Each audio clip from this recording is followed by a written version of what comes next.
Welcome to your Drive Time News Blast. 30 minutes of jam-packed, up-to-the-minute news from a perspective of truth, liberty, and justice every weekday. This is Monica Perez. And I'm Brad Binkley. Top story today is the reverberations from Trump droning and assassinating several Iranians, including very high-ranking Iranians. One of them is Soleimani, who was the head of Quds, the military force there, military intel, extraterritorial military. His funeral, or at least services showing for his respect, the parade of his body, drew out millions of people potentially, certainly many thousands. And what is being reported to us is that there was a stampede in these crowds that killed 50 people. And I guess the implication is that's making tensions rise even more. Iran continues to threaten retaliation. And I have to say, they are continuing to threaten retaliation against Americans in an official capacity in foreign countries. So if you want to think about people who are strong advocates of gun rights, if you want to think about trespassing of the Castle Doctrine, you need to stay on your own land to kill people who scare you. And you're not allowed to say, I don't like the look of that guy, I'm going to his house and killing him, or when he's at the neighbor's house, I'm going to kill him. You have to think about the principles at work here. And I think their response is actually they are trying to stick with some principles, I think.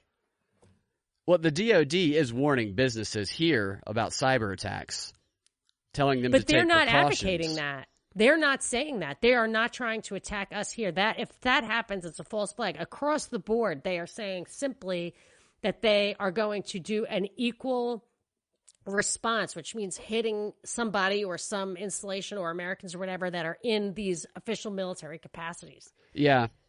That might be a little bit of public propaganda, just like we put on, because we know we don't normally advertise a lot the little bombs that we have set up in their infrastructure, the cyber bombs that we have set up. I know, but why would they do that? To show strength publicly. I mean, then they've got to own it. And I don't think they're going to, well, maybe. I mean, yeah, you don't know what they're going to say. But they did classify our military as a terrorist organization, which is kind of funny because we did that to them. Yeah. That's why we get to say that this guy's a terrorist and not the head of the military of a sovereign nation. Yeah. Which is what he is. And I have to say, to assassinate somebody like that, to do that is really, it is murder. If you thought that he was a war criminal, then you should bring him up on charges at The Hague. And if you wanted to simply have him dead, they should have just let Mossad do it. Yeah. Or maybe they couldn't get it done that way. But in any case, I'm picking up on a thread that you left, which is I think they might try Trump at The Hague.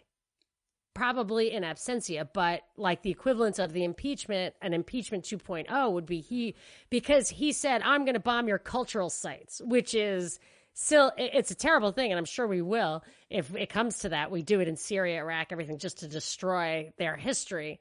But it's being discussed as a war crime. So once you do it like that and you make it clear that that a person is responsible for a crime, I feel like that's what to watch out for. Certainly the suggestion, I haven't heard anybody suggest it yet. Like a world impeachment. Yes, an international impeachment because everybody loves to hate him. They do love to hate him. He's the perfect comic book villain for people to rally against. I did some searches of the Google trends. I was talking about the Twitter trend of World War III, which was partially related to a video game called World War III, which is a simulation you can do between countries fighting each other. They use the attack. The arsenal of that country? Yeah, you can do simulation. I don't know a lot about the game. Yeah, I just know that right. They got backlash because they newsjacked the story about the attack on the Iranian general to promote their game. But you were talking about Ender's Game the other day, and this game, the description of this game reminded me of Ender's Games. But I was looking at the top trends on Twitter, and it was the World War III related trends. So I did some Google search trends over the past 15 years, 16 years. The furthest it goes back is 2014 on the Google Trends. And if you type in a search term, it shows where it spikes, where people's interests are in that term. And World War III, and I did it 4 different ways, WWIII, World War, numerically 3. So I covered all the bases, and every single one of them, it spiked enormously, dwarfing any other point in time this week over the past 15 years, the term World War III. So the war fervor, the fear is becoming more real, and I think it's going to continue to manifest itself because the media is emphasizing that it is real now. I was going to say, that's intentional. Joe That doesn't Rogan. mean that we're the closest we've been to World War III. It's just that media has decided to whip us up into a frenzy. Exactly. And it is amazing to me. People have unfollowed me on Twitter. So I'm close to 10,000. I'm super excited. I hope I get there before they take me down. Yeah. But I say stuff about Trump that is completely justified. The USMCA will probably be passed this week without any discussion, the most globalist thing ever. He did away with the sequester, no discussion whatsoever. The debt is unprecedented. I take him to task all the time, and I have never noticed that my followers go backwards. This week, when I've said this is ridiculous, this is completely an unprovoked act of war, a dangerous, even if it was provoked, it's a dangerous approach, and people are mad at me. It's nuts. There has to be like a little trigger spot deep in the brain, like the G-spot of war, like just deep in the brain. They can just put their finger on it and make people whipped up. It gets people excited about it too, along with being afraid. Joe Rogan was talking about how he's afraid of World War III on his podcast. He's one of the top podcasts. So all the mediums are hitting people, drumming up this war fervor. What are they going to do with it? We'll see. Mao said, if it's what the book I read about him is to be believed, that so what, we kill people. People like the excitement. There history are people wouldn't that be like interesting. that. Bloodlust. A couple of other things or just to emphasize. First of all, there are 80,000 U.S. troops in the Middle East right now. One catchphrase to watch out for. Have you heard this so far? Somebody tweeted this at me, and also I heard some Fox pundits say it about the Democrats. Have you not been paying attention? Like, why did we bomb this guy in the Baghdad airport on a diplomatic mission? Like, if you've not been paying attention, this guy is a murdering psycho. Yeah. Anyway, so I have you haven't not noticed been paying that attention? one. Yeah, you will. You will. The one that I noticed was on the left, which I hear repeated by every CNN and MSNBC commentator, and it goes something like this.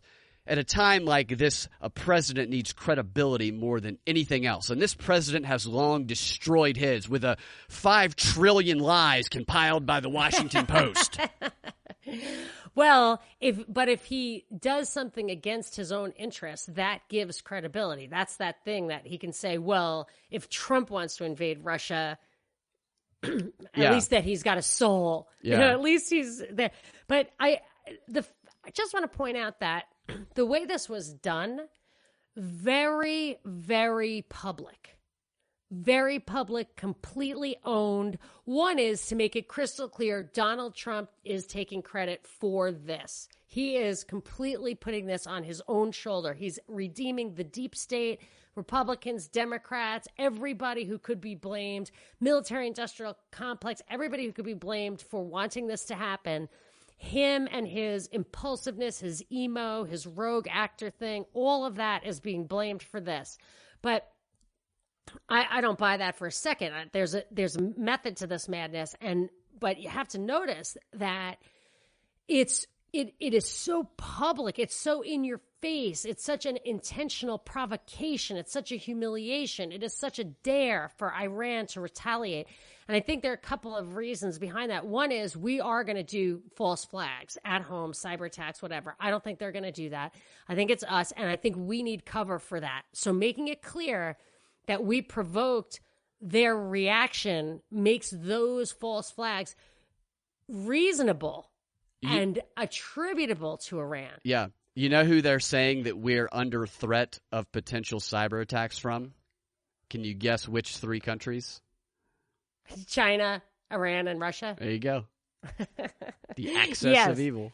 So all of that will happen. So all of that will be justified, plausible. So when Patrick Clausen said, we are in the game of using covert means against Iran, somebody flipped the script on that and said, oh, now let's use overt means. Screw them. Let's just do overt means, and then we'll get what we want. We'll get our cover up. Or they could have simply bombed Iran and invaded, but they wouldn't have even a shred of cover for people who want this to hang on to, because they have to believe they're justified. Nobody who's unfollowing me because they want this war thinks that they are morally unjustified. Yeah. The thing that's weird about it to me is it's just this really peculiar and would only happen in this day and age is that the fact that they used to trade jabs at each other on Twitter, like we mentioned yesterday. I find that so hard to believe. It was similar to the Kim Jong-un Trump jabs. Soleimani was a cult figure in his own He right, was, yes. Which would make sense for that, because that's how you get that, is to be that personality. What is Kim Jong-un thinking after seeing that they used to trade jabs on there and now one of them's dead? Trump and him trade jabs. It does lend a little bit of, I don't know who was behind it. I don't know who really called the shots. Pompeo seems to be the guy pushing it really hard, the CIA head. But that might make you think twice before you engage in a war of words. Isn't he the Secretary of State now? Or Secretary of State, excuse me. Former CIA He was the head of the yeah. CIA. Or he was Secretary of Defense. I don't remember now. Yeah. There's so much shuffling. But, yeah, definitely. I thought he was behind the Ukraine thing, too. I think he's definitely behind a lot of this stuff. The thing that just haunts me, though, it certainly looks real, but that DNA evidence was lacking. And I mean, it looks so real, but it also looks so theatrical. Now, I know that they're capable of doing really crazy things. I mean, look at 9/11. Like, no matter who you think did that, somebody did it. Yeah. Somebody did do it. It's done. And that stuff like that does get done. People you don't believe the hologram theory, the deep fake theory, I guess it could be called? No, because so many real people died in New York. But how many famous people died? That's the thing. It's like, they don't take out big guys too often. No, they got off their planes. I saw some interviews with people who happened to not take planes that they had tickets on. Yeah, the guy who ran the World Trade Center, he had a meeting, and his wife had made a dermatologist appointment for him, and he just... I think Mark Wahlberg is the one I'm thinking about, who was supposed to be on one of the planes, and for some reason he ended up not getting on it.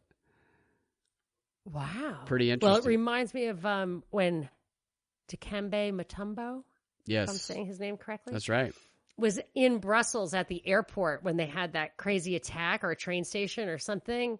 And he said it was so amazing. Like, as soon as people started to panic, like, these 4 CIA guys just appeared out of nowhere and hustled me out of there. And I was just so happy that America is so protective of its citizens. And I'm thinking they were everywhere. And someone was like, that guy is like going to get some press. We got to get him out of here.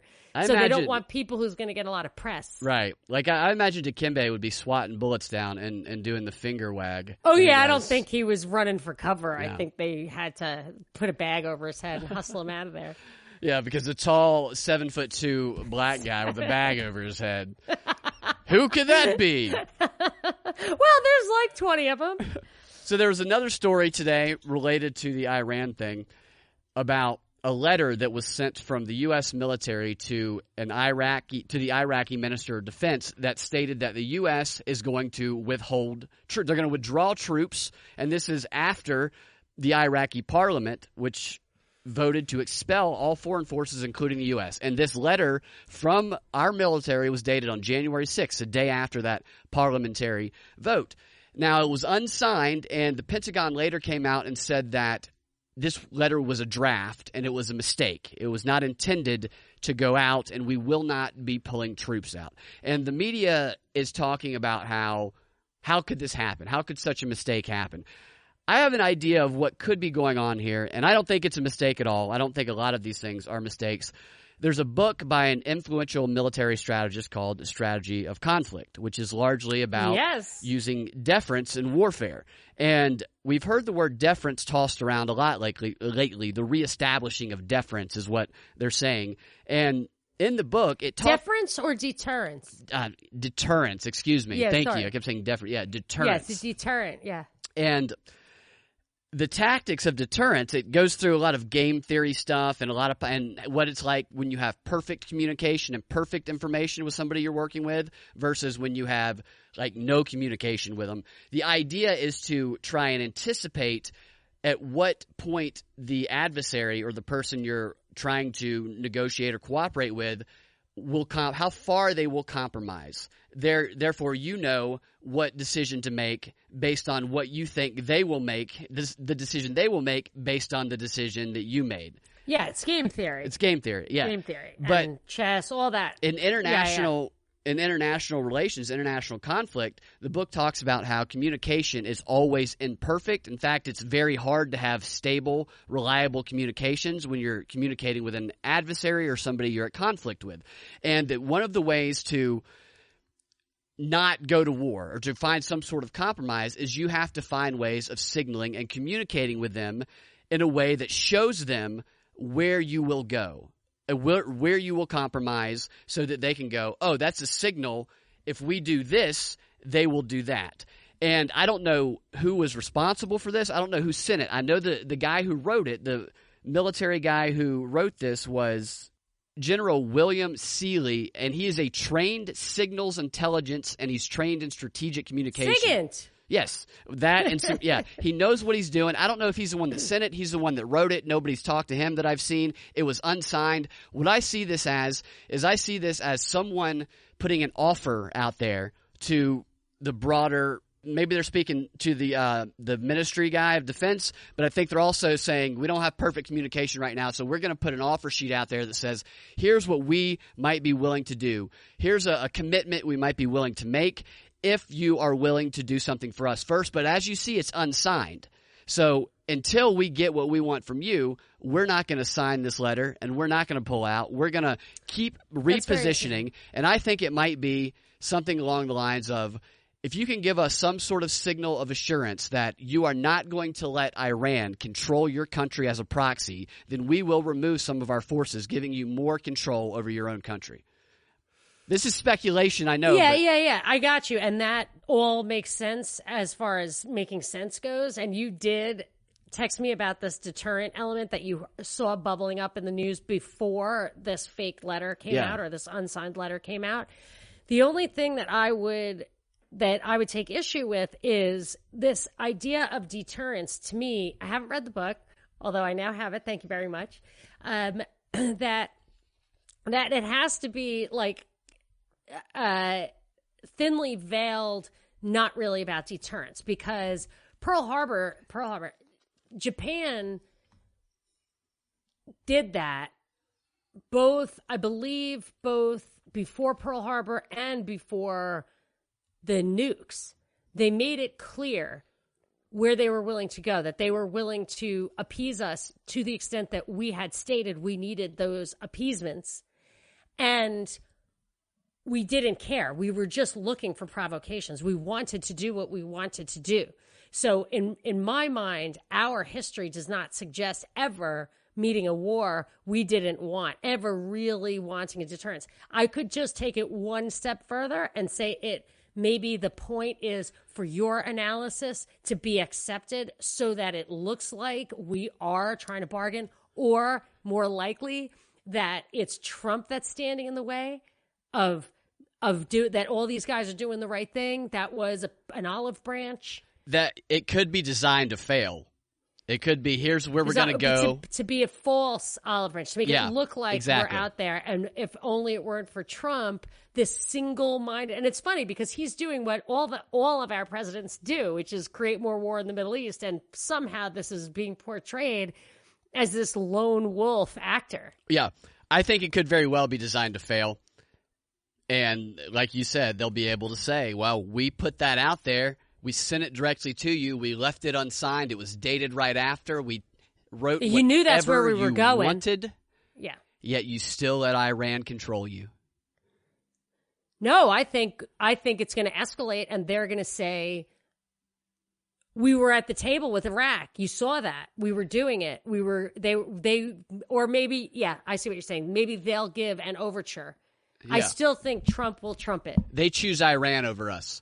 Yeah, Trump will. No, I think they might not. I think they might come to the table. Oh. And then Trump will say, fuck you guys. Okay. Maybe. You know what I mean? Yeah. And then Iraq, our generals, nobody has any power. It's just Trump going after Iran. Yeah. So I just feel like that's the theme. But you know what? These guys are better than I am. Like, they are a step ahead. It all seems very transparent, but it's working. They get what they want always. So I don't know what. If I can see through their plan, there's probably a whole nother layer. That book is very interesting. It's a hard read for me. I know you're into economics, but it's a challenging read. But it really game theory's hard. I think that kind of it really does. It really made me rethink or just have a different understanding of the way they communicate internationally. It's interesting to think about some of the situations and the examples. He doesn't use too many real world examples. He does use a couple. This is the tripwire guy. This is right. Setting the tripwire designed to get a bunch of people to go sacrifice their lives, and if that happens, I believe in the tripwire more than the deterrent. Yeah, they're there to start the war, to spark the war, not deter. So I'll look at it and see if how much I think he's really just a warmonger. I want to. I want to talk about these Australian wildfires. Oh, go for it. So Australia, all this news, you're hearing people on the news crying in Australian accents. They talk about this mega fire that's going to happen when they all come together. So we've had tons of fires here, especially in California. Brazil, the Amazon was burning. Clearly it all the lungs of the earth. What happened? Right. I know. We're probably all in a dream. We're just ghosts running around because we have already suffocated to death. What happened? It just disappeared off the news. So in Australia, this is all happening. And of course, I mean, we can tick off what the agenda items might be. Of course, the idea of taking climate action. I personally think that they are on the verge of having to go public with solar radiation management. They're having to admit to the chemtrails. There's just too much, they're just constant. I mean, and I think they need liability cover. They need buy-in. So I think they're going for the solar radiation management. They have to come out with that. I think that's part of what climate action is going to be. I think they want to push people into cities and take them offline so they can't be independent. You can't go off the grid. They do this. They want to rewild everything. They don't like rural people. They don't like people who can farm. That is the plan. Habitat 1, the wilding project, all that stuff. It's pretty clear that is the plan. They want this stuff to happen. Now, it's also pretty clear, I think, that when they are impacting the weather, the rainfall and stuff, they're not having it rain. Like in California, there are guys who follow this stuff, and you can really see off the coast when they do things to keep it from raining in California. So they encourage the droughts. Maybe they did the same thing in Australia. And then the fires happen. But how do the fires happen? So when they were talking about Australia, I was like, who started the fires? Like, I said that before the last batch of California fires. And I was like, PG&E is a government contractor, and they're the ones who are starting these fires. They're taking liability for it, but they are starting the fires. They're saying it was an accident, but they are starting the fires. And they're doing these rolling blackouts, all this stuff to kind of get us in a state of tension, in a state of control, in a state of subservience, state of fear. And then that last fire, they found a guy, a municipal worker or a municipal contractor, a trash collector, with a big truck full of burning trash, dumping it into a dry field in California. And somebody tried to stop him, got it on video. There was no repercussions. Nobody heard anything about it. There's all this evidence that people are starting these damn fires. And so with the Australia thing, I said, okay, well, who's starting the damn fires? Like, where are they coming from? And I didn't get to this yesterday. I wanted to. But in the meanwhile, Dean tweeted at me this article saying, we in Australia don't have a bushfire problem so much as we have a firebug problem. Something like 200 people have been arrested starting these fires. And that folded into something I had mentioned to you about what I was seeing when I was investigating the fire, which is they're saying that the people who are starting the fires are under 21, and in some cases they're developmentally disabled. Now, I have a son with Down syndrome, so when you're going to start throwing a totally defenseless innocents under the bus, like I don't like that. My son is not up to that level of no good. He's not getting away with that kind of stuff. And I just think it's uncool to take advantage. So I thought, well, they're just trying to blame it on people who are irrational, people who can't be held accountable. I said, but you know what? This is where my thing comes in, where I always want a trial. I don't think anyone should even be allowed to plea bargain. We should have trials so we understand the true threats to society, how to deal with crime, how to deter it. Always have a trial as an investigation into a crime. I'm for that. I really am. And I said, if they just have a trial, then we would know about these Australian fires. So in this article Dean sent me, it was just every article about all these people who were arrested, and they were all kids. And it said that they would all be handled under the Youth Justice Act in Australia. So it seems to me all these kids, and it's not just under 21, it must be even younger than that because these kids are 12, 13, 14. They're not going to trial because they're all being dealt with under the Youth Justice Act. The guy who wrote the article didn't key in on that, but I am pretty confident. I certainly think that it's a path to investigate. Yeah, the Youth Justice Act. That sounds terrifying to me. That name. Oh yeah. Well, that's what Greta is all about. Youth justice. Well, did you see that she supposedly is taking a back seat now? She's taking a break after she said that these politicians should have their backs against the wall or be put up against the wall, which is how you assassinate. How you like. I had heard that, but I also hear her in the news all the time. Oh, like Meatloaf said, she's mind controlled, and she clapped back at Meatloaf. Oh, I like Meatloaf. Was he good? I don't know. He said that she was mind-controlled, and she came back with one of the young people, it doesn't matter. It's not the left first right. It's what's right. And she spoke about the climate, yeah.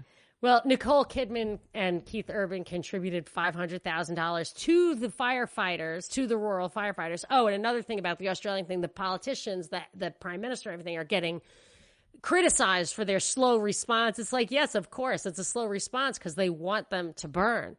But it's getting a lot of Hollywood press. I mean, obviously, there's an agenda at work here. I've seen more stories about the charcoal bodies of, like, koala bears. Koalas. Half the koalas have been wiped out. You know, the koalas are just drug addicts, by the way. What are they addicted to? Fire? Eucalyptus. Really? Yeah, their eyes are red. They can't. I think sloths must be like that, too. I don't know if they are, but... Not that drug addicts don't deserve to live. I'm just saying they're not really pulling their weight, those koalas. Yeah, they seem more concerned about the koalas over there, which I'm sure a lot of people are concerned about the koalas. Tourism. Koalas want to live also, but they don't focus too much on the people because they're trying to make it a climate change story. I think it's more than just that, but yes, for sure climate change. But I think that there's something to clearing these rural areas, scaring people away or really displacing them, just burning their houses down.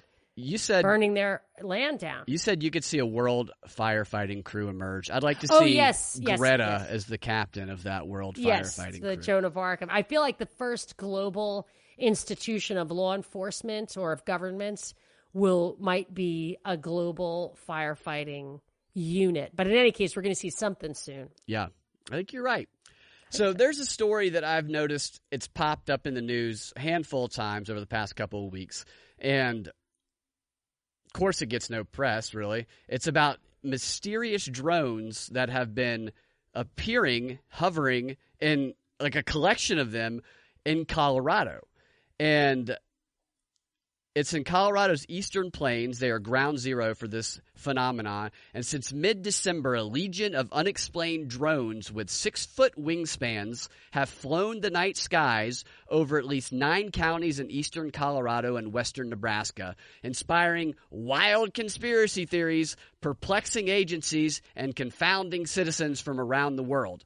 Now, the Air Force, DARPA, the Department of Defense, the EPA, everyone says they don't know who is flying these drones, and they cannot catch these drones, and they just hover up over these towns, and they sit there for 90 minutes at a time. They just zoom.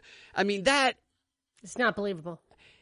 I believe that it's happening. No, but I don't believe that they don't know. I don't believe that they don't know either. Like, what is the answer? If they truly do not know, like, this should be a story that is major news, especially right now. Absolutely. A drone strike just took out this Iranian general, and yet we have rogue drones. Drones that apparently nobody in the government has any idea where they're from, and they're just hovering over there, and nobody can catch them. So maybe these are Chinese drones or whatever, or maybe we know what they are. But the fact that we say that we don't know what they are should make this a news story, because if that were true, and I don't believe that it is, but if it were, that would be terrifying. Yeah. Oh, totally. I don't think they. But why are they telling us about it at all? I think they're normalizing us to having drones over our heads at all times. Honestly, I think that's part of it. I remember 10 years ago, Ron Paul warned that there would be 30,000 drones in our skies by the end of the decade, and people were like, "That can't be true." And I thought, no, of course it's true, and I'm sure it is true. I see them all the time. I don't even flinch now. Yeah. Did I lose you?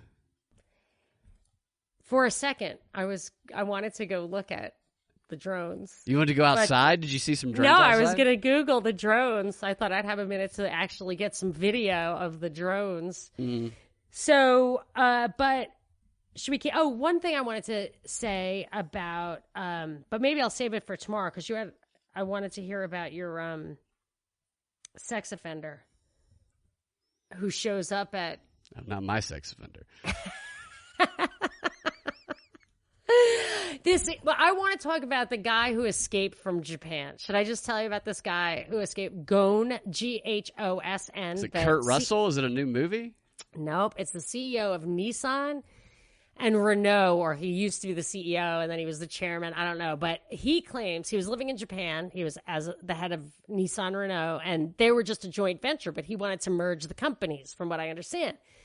So he said Japan didn't want him to do that. So they brought him up on charges of underreporting his income and of misusing the assets of this company. So he was out on $14 million bail, and they wouldn't let him see his wife over the holidays. And he started getting nervous because Japan has a 99.9% conviction rate. Oh, wow. So you're charged. You are going to jail. So I was reading this study that was saying, like, why that is. And it's like, obviously, there's no justice, right? And the conclusion of this scholarly study was, although it is true that judges who do not convict 100% of the time do find their careers decline. So there's a clear evidence that the judges who've ever enforced like laws of protocol and stuff like that, their things decline. But we have concluded that that isn't really the explanation. That the explanation is, this is the kind of thing that makes my heart like crunch up into a little raisin. The explanation is they're tight for cash, so they only prosecute people who are guilty. Seems reasonable. I mean, that's when I say, like, Lori Loughlin, fight Lori Loughlin, and I get tweets like, it's outrageous that she's wasting taxpayers' money with a trial. Like, it's outrageous that taxpayers are wasting their money on her. She should be wasting taxpayer money in jail. She has to spend her money to defend herself from a rogue government, an out-of-control government. So here's the problem, though. He was interrogated without lawyers. He's not clearly guilty, if you ask me. Like, this is what they're saying. They only prosecute people who are clearly guilty. They won't bring you to trial unless you're clearly guilty. But, of course, going to trial, people only go to trial usually when they're not guilty. Like, knowing that the cards are stacked against you, I think it's more likely. Anyway, and I remember that John DeLorean he stepped out of line. He did the wrong thing up against the automakers, and they entrapped him for a Coke deal. They punished him, and he lost everything. He did get away with it, but I feel like this guy's story is strange. Also, two other things. If you are going to only prosecute people who are crystal clear you're guilty, that means that a lot of criminals get away. Yeah. You should expect that to be a high crime society, but it's actually a really shockingly low crime society. It would be what's called a type 1 error, where it excludes a lot of guilty people, as opposed to a type 2 error, which incarcerates a lot of guilty people. Yeah, that reminds me of the not guilty people. The law that they announced on the news in Atlanta the other day, that they will not be police will not be engaging in chases. Oh yes, I saw that. I'm not a fan of the chase generally anyway, unless it's a person who's like, I don't know, violent criminals. I think crime should only be crimes against person and property anyway. It would really eliminate most of these issues. But the reason this thing caught my eye, of this guy Ghosn, I think it's pronounced, he escaped from Japan to Lebanon. He's Lebanese, Brazilian, and French, and he escaped with the help of a couple of interesting characters. One is a Green Beret who himself had been in trouble for fraud, and another guy who isn't getting a lot of press, George Zayek, I think his name is. He has all sorts of connections with USAID, the Department of State. Like, I think we got him out, and I think that the story of how he got out is so fishy.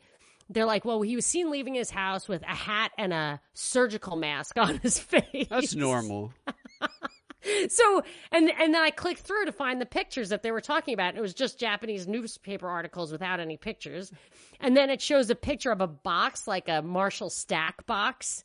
It's like, oh, he just hid in that box, and it wasn't inspected, because sometimes they don't inspect them. And I'm like, sometimes they don't inspect them? Like, well, it's a private jet. They don't. I'm like, this box feels a little heavy to me. Feels a little heavy. And if it's true that sometimes they don't inspect them, the way the Wall Street Journal, in typical fashion, went through in excruciating details exactly how to bypass security in these Japanese airports, which could have applied to other places as well, if that's how the private terminals are. You know, Wall Street Journal, like, it tells you how to be a terrorist, basically, in great detail. I've seen it. It happened with the Hong Kong protest. They're like, this is how you make a Molotov cocktail. This is how you escape. This is how you use tunnels. This is how you climb out windows. This is how you make barriers. This is how you make... I mean, it was crazy. And this caught my eye for that reason. But as I dug in, I thought it was a bit of a fishy story. It sounds a little bit fishy to me. Be sure and pick up your Wall Street Journal if you're looking for any end of days materials. You guys can find your Drive Time News Blast every weekday afternoon at 4 p.m. on thepropreport.com or your favorite podcasting platform. We will talk to you guys tomorrow. Oh, it's Share the Show Tuesday. Share the Show Tuesday. I almost forgot.